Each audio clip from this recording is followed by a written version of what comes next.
اب نوٹ کر لیجئے، یہ کتابیں اگر آپ پڑھنا چاہیں تو کتاب الملاحم میں پڑھیے، بدترین عذاب عربوں پر آیا کھڑا ہے، سروں پر تنا ہوا ہے، بدترین ایسی جنگ ہونی ہے الملحمۃ العظمیٰ، جس کو کہ میں بھی آپ کے گواہی پیش کر دوں گا، جسے کہا گیا ہے دی لاسٹ کروسیڈ۔ بش نے بھی کروسیڈ کا لفظ بول دیا تھا، پھر واپس لیا اس نے۔ نکل جاتی ہے جس کے منہ سے سچی بات مستی میں، فقیہ مصلحت بین سے وہ رندے بادہ خار اچھا، کروسیڈ کہہ کر پھر واپس لیا۔ یہ کروسیڈ،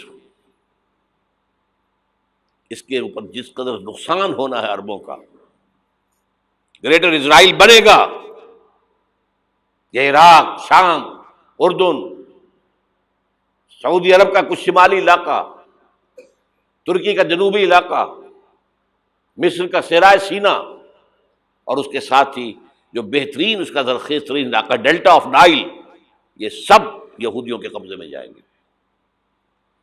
اس کو حدیث میں کہا گیا الملحمۃ العظمیٰ۔ عیسائی 80 علم لے کر اے مسلمانوں تم پر حملہ آور ہوں گے، اور ہر علم کے نیچے 12,000 فوج ہوگی، 9.5 لاکھ فوج۔ یہ نیٹو کی تیاری کس کے لیے ہو رہی ہے؟ جب یو ایس ایس آر کا خاتمہ ہوا تو پوچھا گیا تھا نیٹو چیف سے، اب کس لیے؟ تمہارا وہ دشمن تو ختم ہو گیا، اب ہمیں اسلامک فنڈامنٹلزم سے نمٹنا ہے۔ وہ جانتے ہیں خطرہ یہی ہے، اب اسلام ابھر سکتا ہے، مسلمانوں کے سینوں کے اندر وہ آگ ہے، اوپر خاکستر آ گیا ہے، تم کہیں اٹھانا بیٹھنا، یہ اندر تو انگارہ ہے، اوپر سے راکھ ہے، اس سے دھوکہ نہ کھا جانا ان کے دلوں کے اندر۔ اور بش نے کہا تھا مسلمان چاہتے ہیں کہ ہسپانیہ سے لے کر انڈونیشیا تک نظام خلافت قائم کریں، اور میں حیران ہوا تھا کہ اس کمبخت کو ہسپانیہ کا خیال کیسے آ گیا؟ ہمیں تو کبھی آتا ہی نہیں، اب ہم تو بھول گئے، وہ تو 500 برس پرانی بات ہے جبکہ وہاں سے ہمیں نکال دیا گیا تھا۔ اگرچہ اقبال نے کہا تھا ہے ارض فلسطین پہ یہودی کا اگر حق، ہسپانیہ پر حق نہیں کیوں اہل عرب کا؟ ہسپانیہ میں تو 800 سال حکومت کی مسلمانوں نے، اور ابھی 500 برس ہی گزرے ہیں نا۔ یہودی تو ارض مقدس سے 2000 سال نکالے گئے، انہیں لا کے آباد کیا گیا، عربوں کے سینے میں خنجر بھونک دیا گیا۔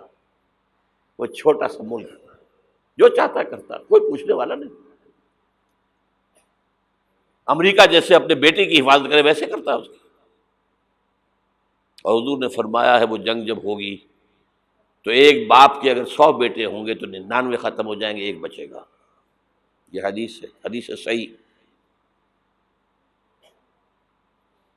اور آپ نے فرمایا ویل للعرب من شر قد اقترب، عربوں کے لیے ہلاکت ہے، عربوں کے لیے بربادی ہے اس شر سے جو قریب آ چکی ہے۔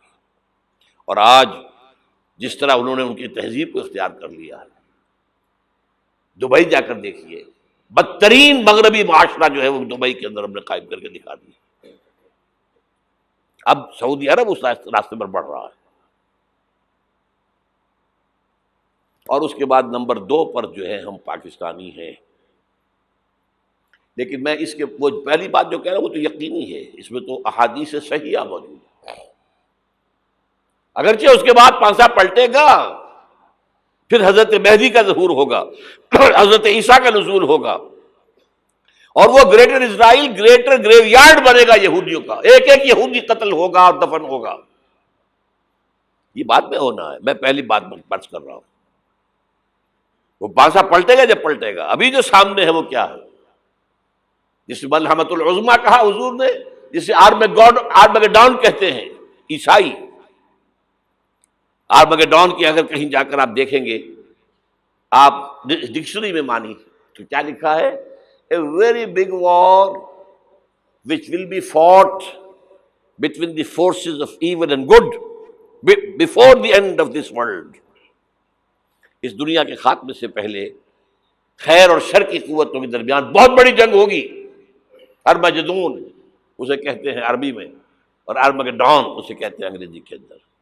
اور یہ بائبل کی آخری کتاب کے اندر ہے، جو اس میں کہ مکاشفات یوحنا، ریولیشنز آف سینٹ جان. یہ تو میں کہہ رہا ہوں یقین کے ساتھ، اور زیادہ دور نہیں ہے، آیا چاہتا ہوں. اس لیے کہ یہودیوں کا اور عیسائی جو کنزرویٹوز ہیں، نیو کنزرویٹوز، ان کا 5 نکاتی ایجنڈا ہے متفق علیہ، جس کے تحت کہ یہ جنگ صلیبی شروع کی گئی ہے. وہ سن لیجئے آپ. آرمیگیڈون نمبر 1، گریٹر اسرائیل قائم ہو جانا اس کے نتیجے میں نمبر 2، مسجد اقصی اور قبۃ الصخرہ کو گرانا نمبر 3، وہاں تھرڈ ٹیمپل، وہ مسجد جو حضرت سلیمان نے بنائی تھی 1000 قبل مسیح میں، پھر برباد کی تھی نبوکدنضر نے، دوبارہ بنائی گئی، پھر دوبارہ ختم ہوئی 70 عیسوی تک گری پڑی ہے. ان کا خانہ کعبہ گرا ہوا ہے 70 عیسوی سے لے کر آج تک. ایک دیوار ہے ویلنگ وال، جہاں جاتے ہیں، روتے ہیں، پیٹتے ہیں، ماتم کرتے ہیں، وہاں وہ بنے گا تھرڈ ٹیمپل. اور نمبر 4، اس میں لا کر رکھا جائے گا تخت حضرت داؤد کا. یہ تخت کہاں ہے اس وقت؟ یہ لندن شریف کے اندر جو ان کی پارلیمنٹ کا جو چرچ ہے، ویسٹ منسٹر ایبے، اس میں رکھا ہوا ہے. ایک پتھر تھا جس پر بٹھا کر حضرت داؤد کی تاج پوشی ہوئی، پھر حضرت سلیمان کی ہوئی، پھر وہ پتھر رکھ دیا گیا جب حضرت سلیمان نے بنایا ہیکل مسجد اقصی، وہاں رہا وہ. ہر بادشاہ جو تھا یہودی اسی کے اوپر بٹھا کر اس کی تاج پوشی ہوتی تھی.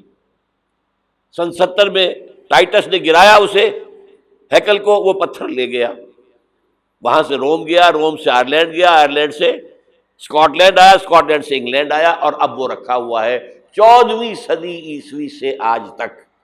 وہ ویسٹ منسٹر ایبے میں رکھا ہوا، ایک کرسی کی سیٹ میں اسے بنا دیا گیا ہے تخت کی شکل میں.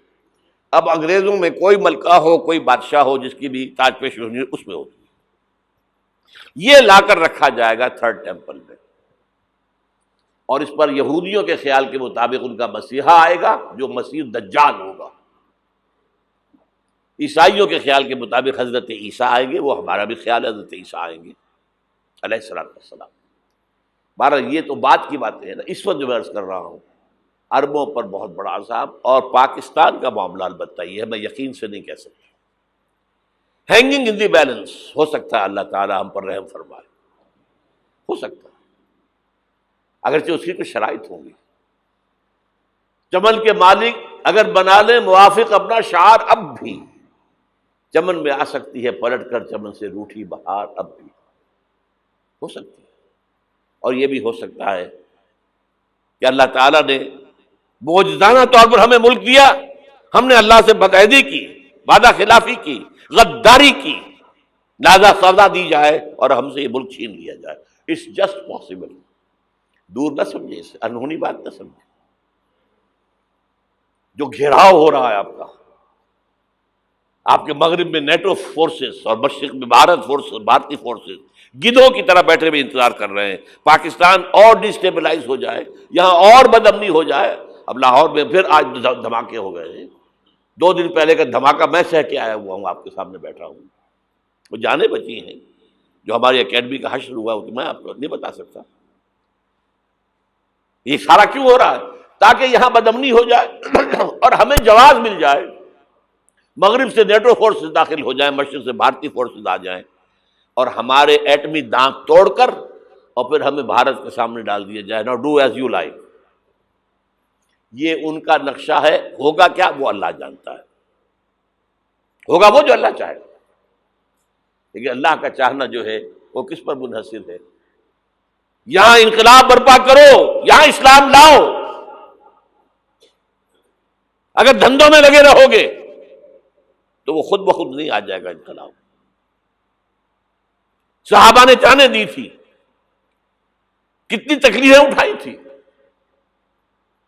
12 برس تک مکی دور کے اندر با نشہ درویشی در ساز و دمادم زن، جو پختہ شبی خدرا بر سلطنت جم زن. یوم طائف یاد ہے جو حضرت عائشہ فرماتی ہے کہ میں نے پوچھا تھا حضور سے کہ یوم احد سے زیادہ سختی بھی آپ پر کبھی آئی؟ یوم احد پر کیا ہوا تھا؟ تلوار کا وار پڑا تھا آپ کے چہرہ مبارک، یہ جو رخسار کی ہڈی ہے اس کے اندر وار گیا ہے، اوپر خود کی 2 کڑیاں تھیں وہ اس میں گھس گئیں، 2 دندان مبارک شہید ہوئے۔ وہ خود کی کڑیاں ایک صحابی نے اپنے دانتوں سے پکڑ کے کھینچنے کی کوشش کی، دانت نکل گئے، وہ نہیں نکلی، کیا جتن کر کے نکالی گئی ہوگی تو خون کا فوارہ آیا، اتنا خون گیا ہے کہ آپ بے ہوش ہو گئے، گر گئے، اور مشہور یہ ہو گیا کہ آپ کا تو انتقال ہو گیا، شہادت ہو گئی۔ یہ سیرت کبھی پڑھی ہے؟ حضرت عائشہ کے ہوش کا تو یہی دور تھا نا، یوم طائف میں تو آپ کی کیا تھی، بچی تھی، انہیں کیا پتا کیا ہو رہا ہے حضور کے ساتھ۔ 3 دن تک حضور مکے کی گلیاں اور وہاں کے اوباش لوگ پتھراؤ کر رہے گئے تھے اس امید میں کہ شاید وہاں کا کوئی سردار ایمان لے آئے، تو یہاں تو ابو طالب بھی فوت ہو گئے، یہی دنیاوی سہارا تھا، خاندانی سہارا تھا ابو طالب کے ذریعے، اور گھر میں ایک دلجوئی کرنے والی رفیقہ حیات تھی، وہ بھی، ان کا بھی انتقال ہو گیا۔ آپ نے کہا یہ عام الحزن ہے، اب تو سب کو طے ہو گیا قریش کو کہ آپ جیسے قتل کر دو ان کو، اسی لیے آپ گئے طائف، شاید وہاں کا کوئی بڑا سردار مانے، ایمان لے آئے مجھ پر، تو میں اپنا مرکز ادھر شفٹ کر دوں۔ تینوں سے ملے ہیں، تینوں نے وہ جواب دیے ہیں، نکل جاؤ یہاں سے، میں تمہارے ساتھ بات بھی کرنے کو تیار نہیں۔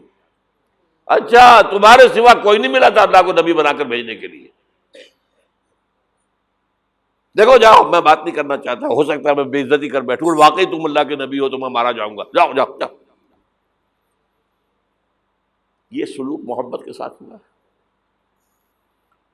اور پھر چھوکروں کو، اسٹریٹ ارچنز جنہیں آپ کہتے ہیں، اشارہ کیا تھا، خبر لو ان کی، پتھراؤ ہو رہا ہے، ساتھ کوئی ہے ہی نہیں، ایک آدمی صرف، زید ابن حارثہ۔ اب سامنے سے پتھر آ رہے ہیں تو حضرت زید آگے آ جاتے ہیں، ڈھال بنتے ہیں، مجھے لگے پتھر حضور کو رہے، آپ پیچھے سے آ رہے ہیں، چاروں طرف سے تو ڈھال نہیں بن سکتا ایک شخص، جسم لہو لہان، خون جا کر جوتیوں میں جم گیا ہے، جوتی اتر نہیں۔ پھر وہاں سے واپسی پر جو دعا مانگی ہے، اللہم الیک اشکو ضعف قوتی وقلت حیلتی وہوانی علی الناس، اے اللہ تیری جناب میں فریاد لے کر آیا ہوں اپنی قوت کی کمی کا، اپنے وسائل کی کمی کا، اور جو ذلت و خواری ہو رہی ہے لوگوں کے سامنے، الا ملتقننی، مجھے کس کے حوالے کر دیا ہے، الا بعیدی یتجہمنی، یہ میرے اوپر ہجوم کر کے آ جائے، حملہ کرے، اور عدو من لگتا امرے، یہ دشمن کے حوالے میرا معاملہ کیا، جو چاہے کر دے وہ۔ لیکن پھر عبدیت غالب آتی ہے، ان لم یکن علی غضبک فلا ابالی، اللہ اگر تو ناراض نہیں ہے تو مجھے کوئی پرواہ نہیں، سر تقسیم خم ہے جو مزاج یار میں آئے، مجھے اندیشہ یہ ہے کہ تو ناراض تو نہیں ہوگی۔ یہ تکلیفیں جھیلی ہے، سینکڑوں صحابہ نے جانوں کا نذرانہ پیش کیا ہے، احزاب کی جنگ میں فاقوں پر فاقے ہو رہے تھے، اور ان فاقوں کی حالت میں خندق کھودنے کا حکم ملا ہے، لوگوں کی کمریں دوہری ہو رہی ہیں، پتھر باندھے ہیں اپنے پیٹوں سے، اپنے چادروں کے ساتھ کس کر، کمر دوہری نہ ہو جائے۔ اور جب صحابہ کدالیں چلا رہے ہیں تو کیا کہہ رہے ہیں، نحن الذین بایعوا محمدا علی الجہاد ما بقینا ابدا، اللہم لا عیش الا عیش الاخرہ۔ صحابہ کہتے تھے ہم وہ لوگ ہیں جنہوں نے محمد سے بیعت کی ہے کہ جہاد کرتے رہیں گے جب تک جان میں جان نکل جائے تو بات، اور جان ہے، چاہے ابھی بھوک سے کمر دوہری ہوئی جا رہی، جان تو ہے۔ اور ایک دفعہ کہتے تھے اللہم لا عیش الا عیش الاخرہ، اے اللہ عیش، زندگی تو آخرت کی زندگی ہے۔ اور حضور فرماتے تھے، حضور کے بیٹھے ہوئے نہیں تھے گاؤں تکیہ لگا کر، پتھر اٹھا کر خندق میں سے لے جا کر باہر پھینک رہے تھے، جب صحابہ کہتے ہیں اللہم لا عیش الا عیش الآخرہ، حضور فرما رہے ہیں فاغفر الانصار والمہاجرہ، اے اللہ ان انصار اور مہاجرین کی مغفرت فرما دے۔ پھر حضور کی خدمت میں کچھ لوگ آئے، حضور اب یہ فاقہ ناقابل برداشت ہو گیا، دیکھیے ہم نے یہ پتھر باندھے ہوئے اپنے پیٹوں کے ساتھ۔ حضور نے کرتا اٹھا کر دکھایا، وہاں 2 پتھر باندھے ہوئے۔ یہ ہے سیرت النبی۔ آپ کس چیز کو سیرت النبی سمجھتے ہیں؟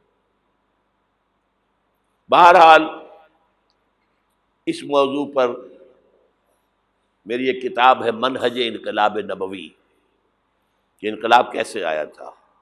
اگر دل میں ذرا بھی آرزو پیدا ہو گئی ہو کہ اللہ قبول کر لے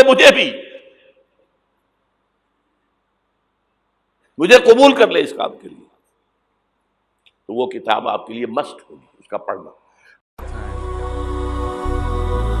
هي الحلقات تحفظني بآيات من القرآن، هي الحلقات تملأني بحب المصطفى العدنان، هي الحلقات تحفظني